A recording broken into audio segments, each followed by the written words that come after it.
Hello friends, welcome to you all. आज हम यहाँ पे डिस्कस करने वाले हैं एसएससी जेई इलेक्ट्रिकल का पेपर जो कि 29 ऑफ अक्टूबर 2020 को कंडक्ट हुआ था। किसमें? सेकंड शिफ्ट में। ठीक है। और मैं 28 अक्टूबर 2020 का जो फर्स्ट शिफ्ट का सॉल्यूशन उसको मैं ऑलरेडी कंप्लीट करवा चुका हूँ। अगर आपने उसको नहीं देखा है तो डिस्क्रिप्शन में लिंक दे दूंगा, वहां से देख सकते हैं। ठीक है। तो चलिए फिर स्टार्ट करते हैं आज की क्लास। फ्रेंड्स, अगर आप नए हैं चैनल पे, चैनल सब्सक्राइब जरूर कर लें ताकि आने वाले समय में जितने भी इंपॉर्टेंट नोटिफिकेशन है वो आप तक पहुंच सके। ठीक है। तो चलिए फिर स्टार्ट करते हैं क्वेश्चन नंबर फर्स्ट से। तो फर्स्ट क्वेश्चन है, हमसे पूछा गया है कि एक separately excited DC generator no load voltage जिसका कितना है 120 वोल्ट है और आर्मेचर रेजिस्टेंस 0.02 ओम है और शंट रेजिस्टेंस 15 ओम है। जब इस जनरेटर पर हम लोड डालते हैं तो इसका टर्मिनल वोल्टेज 120 वोल्ट हो जाता है। तो हमें आर्मेचर करंट को कैलकुलेट करना है कि आर्मेचर करंट कितना फ्लो होगा। ठीक है। तो देखो, ये हो गया हमारा रोटर। ठीक है, आर्मेचर हो गया। तो आर्मेचर के साथ शंट में क्या लगा है? शंट फील्ड लगी है और इसका रेजिस्टेंस 15 ओम हमें मेंशन है। और आर ए की वैल्यू कितनी है? आर ए इक्वल टू है 0.02 ओम। ठीक है, आर ए की वैल्यू ये हो गई है। अब यहां पर जब हमने लोड लगाया, जब हमने यहां पे लोड कनेक्ट किया है तो उस केस में यहां का वोल्टेज कितना है? 127 वोल्ट है। ठीक है, 127 वोल्ट मान लीजिए हमने यहां पे कोई लोड कनेक्ट कर दिया। ठीक है। तो अब हमें कैलकुलेट करना है कि यहां से जो आर्मेचर करंट फ्लो होगी आई ए, इसकी वैल्यू कितनी होगी। देखो, आई ए यहां से निकल के यहां आई एस एच फ्लो होगी। ठीक है, और यहां पर टोटल करंट आई या आई एल फ्लो होगी। ठीक है। तो देखो, फाइनली किसी भी जनरेटर के लिए ई इक्वल टू कितना होता है? ई इक्वल टू होता है V plus I A into R A. ठीक है। अब E minus V upon R A that is equal to I A. तो इस तरीके से हम आर्मेचर करंट की वैल्यू फाइंड कर लेंगे।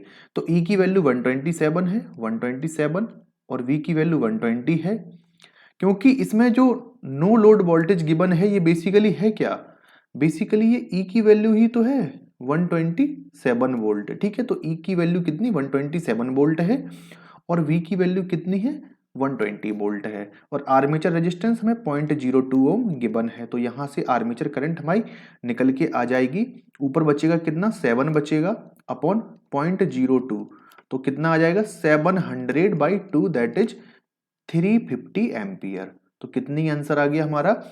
350 एम्पियर की जो करंट है, आर्मेचर करंट है, वो फ्लो होगी। ठीक है। नेक्स्ट क्वेश्चन है हमारा, हमसे पूछा गया है कि पी पोल की कोई सिंपलेक्स लैप वाइंडिंग मशीन है।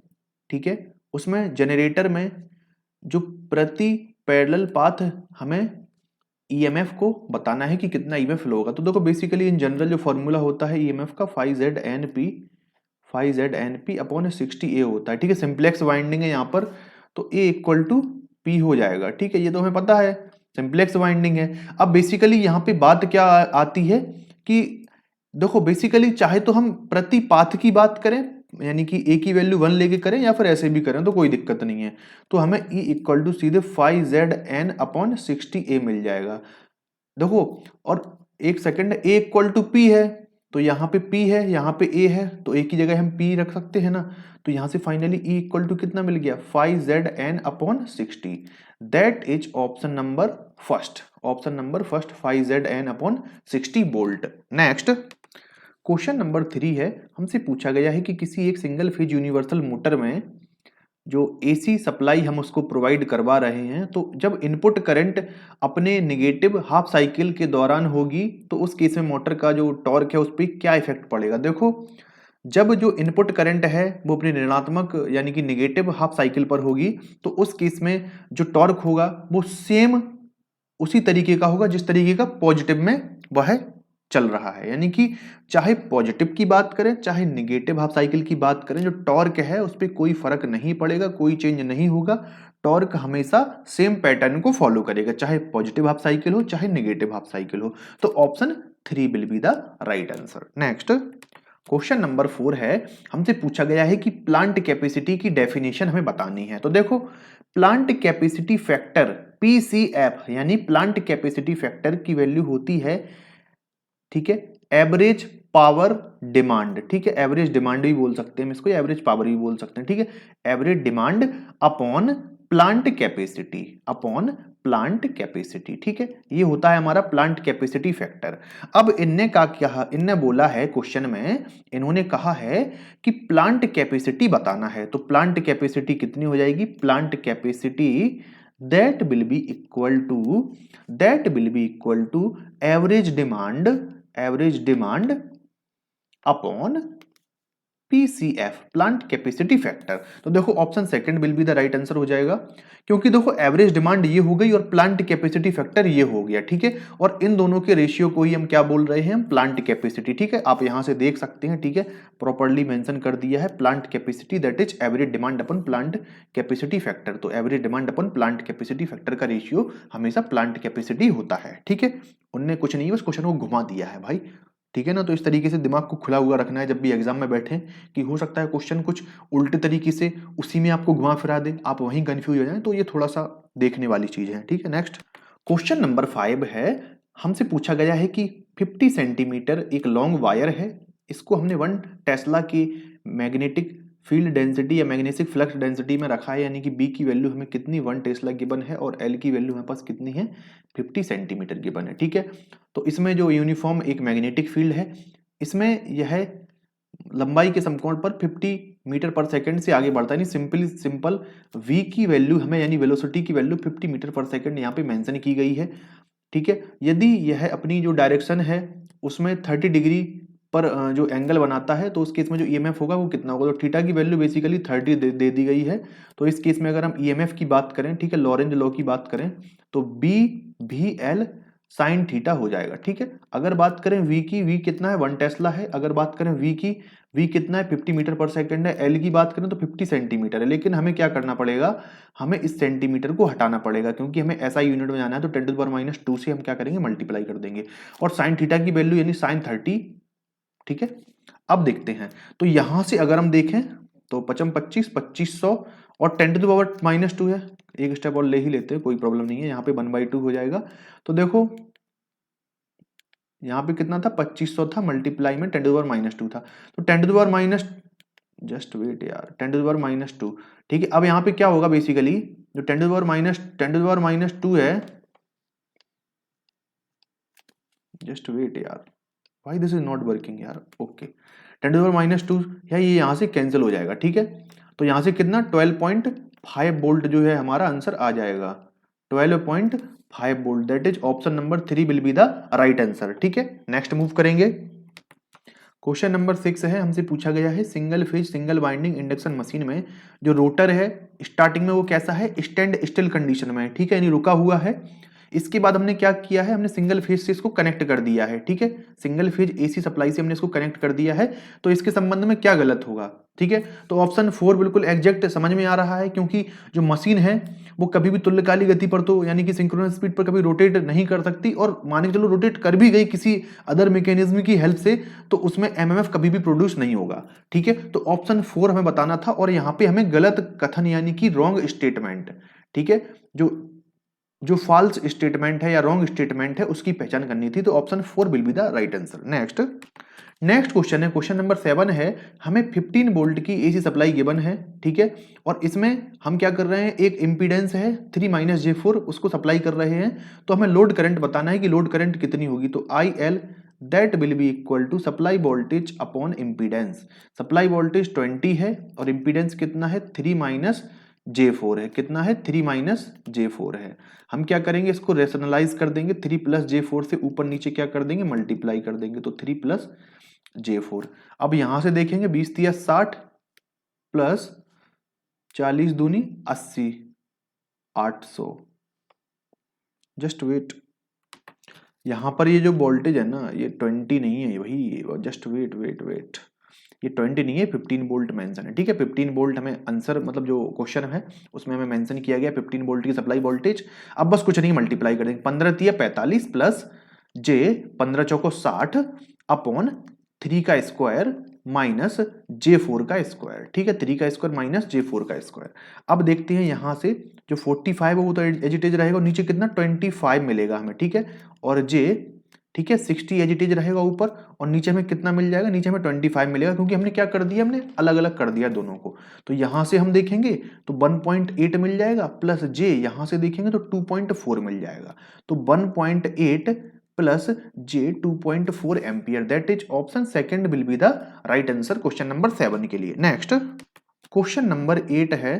क्वेश्चन नंबर 8 है, हमसे पूछा गया है कि जो रेसिडेंशियल लाइटिंग सिस्टम होता है उसमें जो ट्रांसफॉर्मर्स यूज होते हैं उनका जो डाइवर्सिटी फैक्टर है, तो विभिन्नता गुणांक का मतलब क्या है, डाइवर्सिटी फैक्टर है, वो कितना होता है। ठीक है, तो जो रेसिडेंशियल लाइटिंग सिस्टम होता है उसका जो रेसिडेंशियल लाइटिंग सिस्टम का जो ट्रांसफॉर्मर हम यूज करते हैं उसमें जो डाइवर्सिटी फैक्टर होता है वो कितना होता है, 1.3 होता है। यानी कि जो बेसिकली हम ट्रांसफॉर्मर यूज कर रहे हैं तो उसका डाइवर्सिटी हम किस हिसाब से डिजाइन करेंगे, तो 1.3 होगा अगर हम किसी रेसिडेंशियल जो लाइटिंग सिस्टम है उसके लिए इसको प्रोवाइड करवा रहे हैं। ठीक है, तो बेसिकली अब मैं कुछ इंपॉर्टेंट टर्म बताऊंगा आपको। ठीक है, diversity factor, diversity factor different different load के लिए। ठीक है, डाइवर्सिटी फैक्टर अगर हम बात करें, अगर हम बात करें किसके लिए, रेसिडेंशियल लोड के लिए। ठीक है, जो हमारा रेसिडेंशियल लोड है, रेसिडेंशियल लोड है, रेसिडेंशियल लोड के लिए बात करें तो इसकी वैल्यू होती है 1.2 से लेके 1.3 की रेंज में। ठीक है, और अगर हम बात करें कमर्शियल कंज्यूमर की,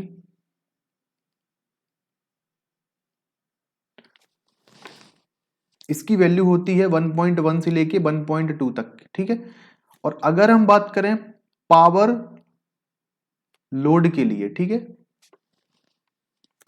इसकी वैल्यू होती है 1.5 से लेके 2 तक। तो ठीक है, ये सभी इंपॉर्टेंट पॉइंट है, हो सकता है नेक्स्ट क्वेश्चन आपका इन्हीं पॉइंट से आ जाए, तो याद रखेंगे। नेक्स्ट नेक्स्ट क्वेश्चन है हमारा, हमसे पूछा गया है कि मतलब सपोज करिए कि किसी भी एलिमेंट से जो वोल्टेज है वो वीटी वोल्टेज पास हो रहा है। ठीक है, और इसमें से फ्लो होने वाली करंट आईटी है, तो उस केस में जो एनर्जी कंजम्पशन होगा उसके लिए फॉर्मूला हम कौन सा यूज करेंगे। तो बेसिकली इसको तो डायरेक्टली पता होना चाहिए। ठीक है, लेकिन अगर ड्राइव करना चाहते हो तो आप समझ लीजिए, P इक्वल टू होता है एनर्जी अपॉन टाइम। ठीक है, कोई दिक्कत नहीं, तो पी डी टी को उस साइड मूव कर देंगे हम, और डी ओमेगा अपना, डी डब्ल्यू अपना ये आ गया। ठीक है, डब्ल्यू क्या है, एनर्जी है, तो d W equal to P को हम क्या लिख सकते हैं, पी को हम लिख सकते हैं वी इंटू आई। ठीक है, इंटू डी टी। ठीक है, अब क्या हुआ, हम दोनों साइड का क्या कर देंगे, दोनों साइड का हम कर देंगे इंटीग्रेशन, दोनों साइड का हम कर देंगे इंटीग्रेशन। ठीक है, ये हमने इंटीग्रेशन कर दिया, तो इंटीग्रेशन डिफरेंशियल 1 हो जाएगा, यानी कि W बचेगा यहाँ पे, और इस केस में integration of v i d t, यानी कि W यहाँ पे क्या है, W यहाँ पे क्या इंडिकेट कर रहा है, दैट रिप्रेजेंट एनर्जी, एनर्जी बता रहा है। तो option 3 will be the right answer, that is integration of v i d t. Next next question है हमारा, क्वेश्चन नंबर 10, हमसे पूछा गया है कि एक 4 पोल 3 फेज इंडक्शन मोटर 50 हर्ट्ज पर चल रही है, तो इसमें जो स्लिप है उसकी वैल्यू 0.06 है। तो बताना है कि जो रोटर करंट फ्रीक्वेंसी है यानी कि एफ आर है उसकी वैल्यू क्या होगी। ठीक है, हमें क्या गिवन है, हमें सप्लाई फ्रीक्वेंसी 50 हर्ट्ज गिवन है और स्लिप की वैल्यू गिवन है 0.06। रोटर फ्रीक्वेंसी पूछा गया है, रोटर फ्रीक्वेंसी होता है स्लिप इंटू सप्लाई फ्रीक्वेंसी, तो स्लिप की वैल्यू हमारे पास कितनी है, 0.06 है, सप्लाई फ्रीक्वेंसी 50 हर्ट्ज है, इसका मल्टीप्लाई करेंगे 3 हर्ट्ज, हमारा आंसर आ जाएगा, that is rotor frequency will be equal to 3 hertz. Option 3 will be the right answer. Next next question है हमारा, क्वेश्चन नंबर 11, हमसे पूछा गया है कि एक 3 phase 6 pole star connected alternator है। ठीक है, उससे संबंधित हमें कुछ डेटा प्रोवाइड किया गया है, इसमें फ्लक्स 5 बराबर 0.1 वेबर है, स्लॉट्स इसमें 54 यूज किए गए हैं, और इसमें डबल लेयर वाइंडिंग्स का यूज किया गया है, प्रत्येक कुंडली में प्रत्येक कॉइल में 8 टर्न्स यूज किए गए हैं, और एक स्लॉट द्वारा इसको क्या किया गया, स्वसंघात किया गया है। ठीक है, 1200 आरपीएम पर ये रोटेट कर रही है। ठीक है, और हमें क्या करना है, बेसिकली हमें बताना है कि जो अल्टरनेटर है उसमें नो लोड फेज वोल्टेज कितना होगा, बेसिकली ये चीज हमें कैलकुलेट करनी है। ठीक है, और हमें डिस्ट्रीब्यूशन फैक्टर और कॉइल स्पैन फैक्टर जो है उसकी वैल्यू यूनिटी कंसीडर करनी है। ठीक है, तो बेसिकली अगर मैं बात करूं, सबसे पहले तो हमें क्या चाहिए पड़ेगा, हमें फॉर्मूला पता होना चाहिए सबसे पहले तो। ठीक है, अगर हम बात करें किसकी, फॉर्मूले की बात करें, फॉर्मूले की, तो इसमें हम फॉर्मूला यूज करेंगे, that is E equal to 4.44 f phi m k p k d और टी। ठीक है, केपी के डी और टी। सबसे पहले हम देखें फ्रीक्वेंसी, देखो फ्रीक्वेंसी के बारे में मेंशन नहीं है तो फ्रीक्वेंसी हम कैलकुलेट कर लेंगे, फ्रीक्वेंसी कैलकुलेट कर लेंगे पी एन अपॉन 120। ठीक है, पी एन अपॉन 120 के फॉर्मूला का यूज करके हम क्या करेंगे, फ्रीक्वेंसी कैलकुलेट करेंगे। पोल कितने हैं, 6 हैं, आरपीएम कितना है 1200 आरपीएम। देखो एनएस इक्वल टू एनआर होता है, इसके केस में कंफ्यूजन नहीं होना है कौन सी सिंक्रोनस स्पीड है कौन सी रोटर स्पीड है, क्योंकि यहाँ पे हम सिंक्रोनस जनरेटर की बात कर रहे हैं, ठीक है, या अल्टरनेटर की बात कर रहे हैं। तो 6 इंटू 1200 हो गया अपन 120 हो गया, यहाँ से इसको काटेंगे तो सिंपली हमें 60 हर्ट्ज जो है उसकी सप्लाई फ्रिक्वेंसी मिल जाती है। तो सप्लाई फ्रिक्वेंसी यहाँ पास 60 हर्ट्ज आ गई है, ठीक है। अब बेसिकली देखो फ्रिक्वेंसी तो हमने निकाल ली, लेकिन हमें टी की वैल्यू पता नहीं है, ठीक है, टी की वैल्यू पता नहीं है, तो टी हमें पता करना पड़ेगा। सबसे पहले हम क्या करेंगे, जेड निकालेंगे, Z number of total conductor. तो जेड की वैल्यू देखेंगे हम, तो कितने स्लॉट्स हैं, स्लॉट्स कितने हैं, 54 हैं। मल्टीप्लाई करेंगे हम 8 से, क्योंकि प्रत्येक कॉइल में 8 टर्न्स लगाए गए हैं, ठीक है। टोटल नंबर ऑफ कंडक्टर्स हम कैलकुलेट कर रहे हैं 8 करेंगे, और हम कंडक्टर निकाल रहे हैं पर फेज के टर्म में, तो 3 से हम डिवाइड भी करेंगे, ठीक है, 3 से हम डिवाइड भी करेंगे। तो इसका हम देखेंगे 18 × 54, 18 × 144, तो 144 जो जेट की वैल्यू है पर फेज में आ गई है, पर फेज, ध्यान रखिएगा पर फेज में निकाल रहे हैं, इसीलिए हमने 3 से इसमें डिवाइड किया है, कंफ्यूज नहीं होना है। अब टर्न की बात करें तो टर्न पता है हमें, half of the number of total conductor होता है टर्न्स, क्योंकि 2 टर्न से ही मिलकर हमारा एक कंडक्टर बनता है, ठीक है। 2 टर्न जब हम बना देंगे तो हमारा एक फुल कंडक्टर बनेगा। तो 144/2 करेंगे तो यहां से 72 आ जाएगा, ठीक है, 72 टर्न पर फेज, ठीक है, टर्न पर फेज हमारा निकल के आया। इस टी की वैल्यू ही, टी का मतलब क्या है, टर्न पर फेज ही है, इसमें जो टी यूज किया गया है टर्न पर फेज के लिए ही है। अब बस कुछ नहीं बचा क्वेश्चन में, बेसिकली हमें वैल्यू ही पुट करना है, E equal to 4.44 into frequency 60 hertz हमने कैलकुलेट करी है। फाइव की बात करें, फ्लक्स की बात करें तो फ्लक्स हमारा 0.1 वेबर गिवन है, और केपी केडी, देखो केपी केडी की वैल्यू हमें यहाँ पे देखो 1 करके दी है, इनने बोल दिया है कि वितरण और अंतराल गुणक कितना है, यूनिटी है, तो 1 इंटू 1 कर देंगे, सिंपली कुछ नहीं होगा। अब टी की बात करें तो 72 से मल्टीप्लाई कर देंगे। जब हम ई का वैल्यू कैलकुलेट करेंगे, ई का वैल्यू जब हम लगभग कैलकुलेट करेंगे तो हमें वैल्यू कितनी मिलेगी इसकी total, that will be equal to 1.918 kilo volt, ठीक है। तो E इक्वल टू कितना हो जाएगा, अप्रोक्सीमेटली 1.92 किलो वोल्ट। देखो याद रखेंगे इसने फेज वोल्टेज के बारे में पूछा था, अगर यहां पर ये मेंशन कर देता कि भाई लाइन वोल्टेज बताओ, तो लाइन वोल्टेज के केस में क्या करते, इसमें पूरी इक्वेशन में हम √3 से मल्टीप्लाई कर देते, ठीक है, 1.732 से मल्टीप्लाई कर देते, तो हमारा लाइन वोल्टेज कैलकुलेट हो जाता। तो option second will be the right answer for question number 11। Next question number 12 है, हमसे पूछा गया है कि किसी भी सिंक्रोनस मशीन में सामान्य रोटेटिंग स्थिति में, सामान्य रोटेटिंग कंडीशन में जो रोटर की स्पीड है वो n आरपीएम है और फ्रीक्वेंसी f हर्ट्ज में है, पोल्स की संख्या में p मेंशन है, तो इसमें क्या संबंध है, यानी कि n f और p में क्या रिलेशन है बताना है। तो बस बेसिकली n बराबर में कितना होता है, 120f/p होता है, ठीक है। सिंक्रोनस मशीन है तो ns बराबर nr बराबर n हम ले सकते हैं, क्योंकि मशीन कौन सी है, सिंक्रोनस है, तो ns nr ढूंढने मत लग जाना इसमें, ठीक है। तो n बराबर 120f/p हो गया, ठीक है। अब लेकिन इसका फॉर्मेट पर्टिकुलर तरीके से इसको हम अरेंज करें, क्योंकि ऑप्शन कुछ अलग ही तरीके से मेंशन है इसमें, तो f बराबर क्या हो जाएगा, pn/120 हो जाएगा, क्योंकि जो फॉर्मूला हमने पहले यूज किया ना फ्रीक्वेंसी कैलकुलेट करने के लिए, ये टिपिकल वैल्यू है, इनको याद रख लें, क्योंकि बस घुमाने फिराने का यही काम रहता है इन लोगों का, ठीक है। नेक्स्ट क्वेश्चन नंबर 13 है, हमसे पूछा गया है कि हमें नीचे एक लोड कर्व मेंशन है, इसमें हमें एवरेज लोड की कैलकुलेशन करके बतानी है, ठीक है। हमें एवरेज लोड फाइंड करना है, ठीक है। तो एवरेज लोड बेसिकली होता क्या है,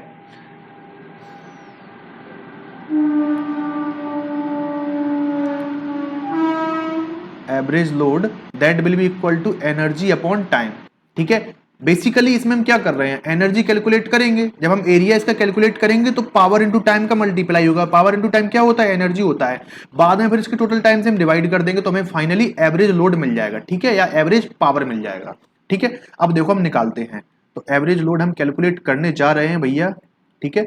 अब देखो सबसे पहली हम बात करें 40 मेगावाट, 40 मेगावाट का लोड कितने घंटे तक है, 6 घंटे तक है, तो 40 इंटू 6 कर देंगे, ठीक है, प्लस 50 मेगावाट का लोड कितने घंटे तक है, 4 घंटे तक है, तो 50 इंटू 4 कर देंगे, नो प्रॉब्लम, ठीक है।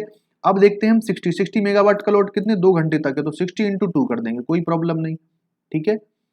अब नेक्स्ट टर्म देखते हैं अपना 50 मेगावाट फिर से 4 घंटे के लिए आ गया, तो 50 इंटू 4 फिर से कर देंगे, ठीक है। जो 70 मेगावाट है ये फिर से 4 घंटे के लिए आ गया, दैट इज 70 इंटू 4 फिर से कर देंगे, फिर प्लस करेंगे, यहाँ पे देखेंगे 40 मेगावाट फिर से आ गया 4 घंटे के लिए, तो 40 इंटू 4 फिर से कर देंगे हम, और ओवरऑल कितने आवर गिवन है, 24 आवर गिवन है, तो 24 से इसको हम डिवाइड कर देंगे, यही तो हुआ ना, एनर्जी हो गया बटे में टाइम हो गया, तो एवरेज लोड या एवरेज पावर जो भी है हमारा कैलकुलेट होकर आ जाएगा, ठीक है। अब देखो बेसिकली होता क्या है, 1200 मिलेगा हमें, इन सबका एडिशन करेंगे जब हम, और 24 हमें नीचे मिलेगा, ठीक है। तो 12 दूनी 24, तो 100 ऊपर हो जाएगा, 2 नीचे हो जाएगा, तो 50 मेगावाट जो है हमारा, 50 मेगावाट जो है हमारा वो एवरेज लोड की वैल्यू यानी कि औसत भार की वैल्यू आ जाती है कितनी? Option second will be the right answer, that is the 50 megawatt. Next question number 14 है, हमसे पूछा गया है कि किसी बॉडी से जो रेडिएशन निकल रहा है यानी कि विकीर्ण हो रहा है, ठीक है, इलेक्ट्रोमैग्नेटिक वेव्स एनर्जी का फॉर्मेट, यानी कि बेसिकली जो है कि किसी बॉडी से इलेक्ट्रोमैग्नेटिक एनर्जी का फॉर्म है जिसको हम मानव नेत्रों से देख सकते हैं, ह्यूमन आई से देख सकते हैं, भाई क्या है? तो भाई प्रकाश। प्रकाश एक इलेक्ट्रोमैग्नेटिक एनर्जी का फॉर्म है और यह किसी बॉडी से बाहर निकलता है, ठीक है, रिफ्लेक्ट होता है। तो option 4 will be the right answer. Next question number 5 है, हमसे पूछा गया है निम्न में से किस टाइप के वॉट आवर मीटर को केवल हम एसी पर्पस एसी सर्किट के लिए प्रयुक्त करते हैं? तो इंडक्शन टाइप, ठीक है, इंडक्शन टाइप हो जाएगा, सबको पता होगा, ठीक है। इंडक्शन टाइप एनर्जी मीटर को इंटीग्रेटिंग टाइप ऑफ इंस्ट्रूमेंट भी हम कहते हैं, इंटीग्रेटिंग टाइप ऑफ इंस्ट्रूमेंट, क्योंकि ये एनर्जी का सम करता है एक particular over period of time, ठीक है। नेक्स्ट क्वेश्चन नंबर 16 है, हमसे पूछा गया है कि यदि आर की वैल्यू 16 ओम हो, यानी कि जो आर है इसकी वैल्यू 16 ओम हो, तो दिए गए नेटवर्क में जो ये टर्मिनल है हमने इसके अक्रॉस ओम मीटर को कनेक्ट किया है, तो इस टर्मिनल के अक्रॉस जो रेजिस्टेंस है उसकी वैल्यू कितनी होगी? यानी कि बेसिकली हमें इस टर्मिनल के अक्रॉस आर इक्विवेलेंट की वैल्यू बतानी है, ठीक है। तो देखो 16 और 4 जोड़ के 20 हो जाएगा, 20 का 20 के साथ पैरेलल 10 होगा, 10 का 2 के साथ सीरीज 12 हो जाएगा, ठीक है। यानी कि हम क्या बोल रहे हैं, 60 + 4 ये सीरीज हो गया, and this is parallel with the 20 ohm and all these factor will be series in with the 2 ओम, ठीक है। तो यहां से हम देखेंगे तो 10 + 2 बचेगा फाइनली, तो 12 ओम हमारा जो है राइट आंसर हो जाएगा, that is option number 3 will be the right answer. Next question number 17 हमसे पूछा गया है कि किसी एसी सप्लाई सोर्स से अगर हम कनेक्ट करते हैं एक प्योर इंडक्टिव सर्किट को, तो उस केस में सर्किट में एक्टिव पावर कितनी कंज्यूम होगी वो बताना है हमें। तो भाई देखो, जब भी हम बात करें प्योर इंडक्टिव सर्किट की, प्योर इंडक्टिव सर्किट की और प्योर कैपेसिटिव सर्किट की, प्योर कैपेसिटिव सर्किट की, ठीक है, सर्किट एंड सर्किट, ठीक है। तो इस केस में जो P की वैल्यू होती है यानी एक्टिव पावर होता है वो 0 होता है, क्योंकि ऐसा इसलिए होता है, अगर हम बात करें प्योर इंडक्टिव सर्किट की, तो प्योर इंडक्टिव सर्किट के केस में जो करंट है वो लैग करता है fix 90 degree, total 90 degree lag कर जाता है, जो करंट होता है वोल्टेज से लैग करता है 90 डिग्री। अगर प्योर कैपेसिटर की बात करें तो वोल्टेज है उससे करंट लीड कर जाता है 90 डिग्री। तो अगर हम बात करें एक्टिव पावर के फॉर्मूले की, that is VI cos phi, ठीक है। तो VI का पता नहीं है, लेकिन हम cos phi की अगर 90 वैल्यू पुट करेंगे तो हमें कभी भी पावर जो है एक्टिव पावर वो है वो कुछ भी नहीं मिलेगी, मतलब हमेशा 0 पावर मिलेगी हमें, क्योंकि cos 90 की वैल्यू 0 है, तो 0 some factor with 0 it will be equal to 0। तो एक्टिव पावर इस केस में क्या हो जाएगी, 0 हो जाएगी जब हमारा प्योर इंडक्टिव सर्किट हो या प्योर कैपेसिटिव सर्किट हो, ठीक है। नेक्स्ट क्वेश्चन नंबर 18 है, हमसे पूछा गया है कि किसी इलेक्ट्रिक सबस्टेशन पर जो मैक्सिमम डिमांड है वो कितनी है? P मैक्स हमसे गिवन है यहाँ पे 200 मेगावाट है, सॉरी किलोवाट है, ठीक है। और यहाँ पर लोड फैक्टर कितना मेंशन है? लोड फैक्टर हमें मेंशन है कितना? 50%, दैट इज 0.5।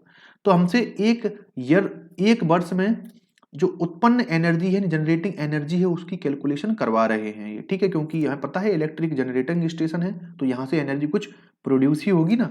तो अब देखो लोड फैक्टर बराबर में क्या होता है, average load upon maximum load, ठीक है, मैक्सिमम लोड। अब देखो लोड फैक्टर की वैल्यू 0.5 हमें गिवन है, तो मैक्सिमम लोड कितना है हमारे पास? 200 किलोवाट है, इसको मल्टीप्लाई कर देंगे तो एवरेज लोड हमारे पास कितना आ गया? 200 का आधा कर देंगे कितना हो गया? 100 किलोवाट हो गया। तो 100 किलोवाट हमारा क्या आ गया? एवरेज लोड आ गया, ठीक है, एवरेज लोड आ गया। अब देखो एवरेज लोड आ गया, लेकिन अभी आपने देखा है ये प्रॉपर तरीके से नहीं आया, हमें इसमें टाइम से मल्टीप्लाई और करना है, ठीक है। तो 100 किलोवाट इंटू एक ईयर, 1 ईयर के लिए हम कैलकुलेट कर रहे हैं, तो एक ईयर में कितने घंटे होती हैं? तो 8760, ठीक है, आवर। तो अगर हम इसको कैलकुलेट करें तो 8760 और डबल जीरो और हो जाएंगे, किलोवाट आवर हो जाएगा। लेकिन इनने मेगावाट आवर की फॉर्मेट में दिया है तो कोई दिक्कत नहीं, 876 हो जाएगा, इंटू हटा दो, सीधे मेगावाट ही लिख देते हैं, ठीक है, इंटू हटा देते हैं, ठीक है, megawatt, just wait, megawatt hour, ठीक है, मेगावाट आवर 876 मेगावाट आवर हमारा राइट आंसर आ गया, ठीक है। तो बेसिकली हमने क्या किया, हमें टाइम से ही मल्टीप्लाई करना पड़ेगा ना, ठीक है ना, तब तो हमारी एवरेज एनर्जी निकल के आएगी। देखो एनर्जी की बात करी है तो जब तक पावर में टाइम से मल्टीप्लाई नहीं होगा तब तक हम एनर्जी कैसे कैलकुलेट कर पाएंगे? एनर्जी पावर इंटू टाइम ही तो होता है ना। तो उसी हिसाब से मेगावाट आवर हमारा 876 megawatt hour, that will be the right answer. Next question number 19 है, हमसे पूछा गया है कि एक सेल्फ इंडक्टेंस L है, उसमें से प्रवाहित यानी फ्लो होने वाली करंट IT है, तो उस केस में उसमें जो कॉइल है उसमें EMF कितना इंड्यूस्ड होगा। तो EMF इंड्यूस्ड किसी कॉइल में अगर उसमें से IT करंट फ्लो कर रही है और उसका इंडक्टेंस L हमें मेंशन है, तो इसमें इंड्यूस्ड EMF हो जाता है LdIT अपॉन dt, ठीक है, LdIT upon dt, that is option second will be the right answer. Next question है हमारा, हमसे पूछा गया है कि कोई इंस्ट्रूमेंट है वो क्या करता है, एनर्जी को स्टोर करता है 500 जूल की एनर्जी को, ठीक है, और उसमें सिर्फ जो फ्लो होने वाली करंट है वो 40 एम्पियर है, ठीक है, रिलीज करता है 40 एम्पियर की करंट 15 मिली सेकेंड के लिए। तो इस केस में हमें जो टर्मिनल है उसका, हमें उसका एवरेज वोल्टेज की कैलकुलेशन करके बतानी है, ठीक है। तो एनर्जी बराबर में क्या होता है, एनर्जी बराबर में पावर इंटू टाइम, और पावर कितना होता है V इंटू आई, तो यहाँ पे T हो गया, ठीक है। तो अगर हम देखें V हमें कैलकुलेट करना है, I का वैल्यू हमें कितना 40 एम्पियर की बना है, 40 एम्पियर है, और कितने टाइम तक ये करंट फ्लो कर रहा है, 15 मिली सेकेंड तक के लिए। तो 10⁻³ हो गया, ठीक है, 15 चौको 60, 600 इंटू 10⁻³ ठीक है, और V इंटू है यहाँ पे E की वैल्यू हमारे पास कितनी मेंशन है, 500 है, 500 है, ठीक है। अब यहां से हम V निकालेंगे तो V हो जाएगा हमारा 500 इंटू 10 टू दी पावर, देखो 10⁻³ ऊपर पहुंचेगा तो 10⁻+3 हो जाएगा, ठीक है, अपॉन 600, ठीक है, 0 से 0 गया, 0 से 0 गया, यानी कि 5000/6 आ गया हमारा आंसर, और ये हो जाएगा 833.33, ठीक है। तो 833 वोल्ट जो है हमारा राइट आंसर हो जाएगा, that is 833 volt. Next question number 21 है, हमसे पूछा गया है कि किसी भी वेवफॉर्म की RMS वैल्यू और उसके एवरेज वैल्यू के रेशियो को हम क्या कहते हैं, यानी कि RMS value and average value के रेशियो को हम क्या कहते हैं, that will be equal to the form factor, यानी कि रूप गुणांक, ठीक है, फॉर्म फैक्टर बोलते हैं रूप गुणांक को हिंदी में, इंग्लिश में, ठीक है, इंग्लिश में वो ये हो गया फॉर्म फैक्टर, हिंदी में रूप गुणक हो गया। तो option 3 will be the right answer, ठीक है। RMS वैल्यू और एवरेज वैल्यू के रेशियो को हम फॉर्म फैक्टर कहते हैं, कोई बड़ी बात नहीं। नेक्स्ट क्वेश्चन नंबर 22 है, हमसे पूछा गया है इंडक्शन मोटर फुल लोड पर 50 हर्ट्ज की सप्लाई पर 950 आरपीएम पर रोटेट कर रही है, तो इस केस में जो पोल्स की संख्या है वो कितनी होगी, ठीक है, पोल कितने होंगे, ठीक है ना। तो इस केस में अगर हम बात करें पोल्स की, तो देखो आप समझ रहे होंगे, अगर हम बात करें 50 हर्ट्ज सप्लाई के बने, ठीक है, तो अगर हम बात करें P इक्वल टू 2 के लिए, ठीक है, 50 हर्ट्ज सप्लाई के रिस्पेक्ट में बात कर रहे हैं, तो इस केस में जो स्पीड होती है NS की बात कर रहा हूं, सिंक्रोनस स्पीड, उसकी वैल्यू होती है 3000। इन सब टिपिकल डेटा को याद करके रखेंगे तो ही आप जल्दी कर पाएंगे। NS इसकी वैल्यू होती है, जब पोल 4 होती है इसकी वैल्यू होती है 1500 आरपीएम, ठीक है।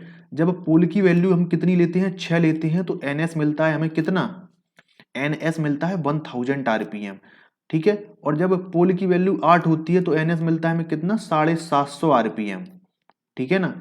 तो अब देखो अगर आपको पता होगा इन सब वैल्यू को, और सब वैल्यू हमने F बराबर 50 हर्ट्ज पर ही कैलकुलेट करी है, ठीक है, F की वैल्यू हमने 50 हर्ट्ज रखी है कांस्टेंट। अब देखो जो आरपीएम, जो रोटर हमारा रोटेट कर रहा है वो 950 आरपीएम के रोटेट कर रहा है, ठीक है, 950 आरपीएम पर रोटेट कर रहा है। अब ये 950 आरपीएम किसकी नियर बाई है, आप खुद बताइए। 950 आरपीएम 1000 आरपीएम के, जो 1000 आरपीएम है इसी के नियर बाई तो है। अब कुछ स्लिप भी तो मेंटेन करेगा ना रोटर उसका, तो कुछ वैल्यू स्लिप में चली गई, तो सिंपल सी बात है, जहां 950 किलोज किसके हो गया, 1000 के हो गया, और 1000 के केस में पोल हमने 6 यूज करे हैं, तो 6 पोल हम यहाँ पे हमारा राइट आंसर हो जाएगा, ठीक है। कंफ्यूजन वाली कोई बात नहीं है, आसान क्वेश्चन था। नेक्स्ट क्वेश्चन नंबर 23 है, हमसे पूछा गया है सिंगल लेयर कंसेंट्रिक वाइंडिंग में जो प्रत्यावर्तक के केस में जो स्लॉट्स की संख्या होती है वो वाइंडिंग की संख्या की जस्ट डबल होती है, तो सरल है, जस्ट डबल होती है, ठीक है, 2 गुणों के बराबर होती है। जो स्लॉट्स, नंबर ऑफ स्लॉट्स होंगे वो वाइंडिंग की संख्या से डबल होंगे, जस्ट डबल, ठीक है ना। अगर नंबर ऑफ स्लॉट्स 32 हैं तो वाइंडिंग्स की संख्या 16 हो जाएगी, जस्ट इस तरीके से समझ सकते हैं। नेक्स्ट क्वेश्चन नंबर 24 है, हमसे पूछा गया है कि जो डिजिटल इंस्ट्रूमेंट हम यूज करते हैं उनके संबंध में निम्न में से कौन सा कथन जो सही नहीं है, सही नहीं है पूछा गया है। देखो डिजिटल इंस्ट्रूमेंट में कभी भी मैनुअल सेटिंग की हमें जरूरत नहीं पड़ती है, तो यही देखते हमें समझ में आ गया, ठीक है, और इसमें पोलराइजेशन की कोई प्रॉब्लम नहीं होती है, ठीक है। तो क्वेश्चन 24 के लिए फर्स्ट ऑप्शन करेक्ट हो जाएगा, क्योंकि यहाँ पे हमसे सही नहीं है यानी कि नॉट ट्रू ये पूछा गया था, ठीक है। नेक्स्ट क्वेश्चन नंबर 25 है, हमसे पूछा गया है डबल रिवॉल्विंग फील्ड थ्योरी में जो फॉरवर्ड फ्लक्स के सापेक्ष जो स्लिप होती है और बैकवर्ड फ्लक्स के सापेक्ष जो स्लिप होती है उसकी वैल्यू बतानी है। देखो यानी कि बेसिकली फॉरवर्ड स्लिप की बात करी गई है तो फॉरवर्ड स्लिप की वैल्यू एस होती है और बैकवर्ड स्लिप की बात करी गई तो बैकवर्ड स्लिप की वैल्यू 2 माइनस एस होती है। देखो अगर हम बात करें फॉरवर्ड स्लिप की तो ये सबको पता है N S minus N R upon N S, इसी को हम क्या कहते हैं, स्लिप या फॉरवर्ड स्लिप। ठीक है, और ये एस के बराबर हम लेके चलते हैं। ठीक है, अब बात करें हम बैकवर्ड स्लिप की तो बैकवर्ड स्लिप के केस में क्या होता है, जो रोटर की रोटेशन होती है वो नेगेटिव हो जाती है, यानी कि रोटर जो होता है वो नेगेटिव डायरेक्शन में रोटेट करने लगता है, यानी कि सिंक्रोनस स्पीड के अपोजिट रोटेट करने लगता है। ठीक है, अपॉन एन एस हो गया। तो अगर हम यहां से देखें, यहां साइड कर देते हैं, कोई प्रॉब्लम नहीं है, backward slip equal to N S plus N R upon N S. ठीक है, अब हम क्या करें, एन एस को इंडिविजुअली डिवाइड करें अगर, तो बेसिकली हमें यहाँ पे 1 मिल जाएगा और N R upon N S मिल जाएगा। ठीक है, कोई दिक्कत नहीं। तो 1 प्लस एन आर कितना होता है, एन आर होता है N S minus 1 minus S upon N S. N S से एन एस कैंसिल हो जाएगा तो यहां से जो बैकवर्ड स्लिप की वैल्यू मिलेगी हमें 1 प्लस 1 माइनस एस मिलेगी, that is 2 minus S, 2 minus S. तो बैकवर्ड स्लिप की वैल्यू कितनी हो गई, 2 माइनस एस हो गई, और फॉरवर्ड स्लिप की वैल्यू कितनी हो गई, एस हो गई। मैंने ड्राइव करके बता दिया प्रॉपर तरीके से। ठीक है, क्वेश्चन नंबर 25 के लिए 3 ऑप्शन करेक्ट हो जाएगा। ठीक है, अभी मेरे पास ज्यादा टाइम नहीं है लेकिन नेक्स्ट पार्ट में बहुत जल्दी ही लेकर आऊंगा। ठीक है, मिलते हैं अगले लेक्चर में। Thanks for watching and God bless you all. Lecture अगर पसंद आया हो तो लेक्चर को लाइक जरूर करें, चैनल पर नए हैं तो सब्सक्राइब जरूर कर लें, क्योंकि इतने प्रोडक्टिव लेक्चर आपको इसी चैनल पर मिलेंगे। ठीक है, मिलते हैं फिर अगले लेक्चर में। नेक्स्ट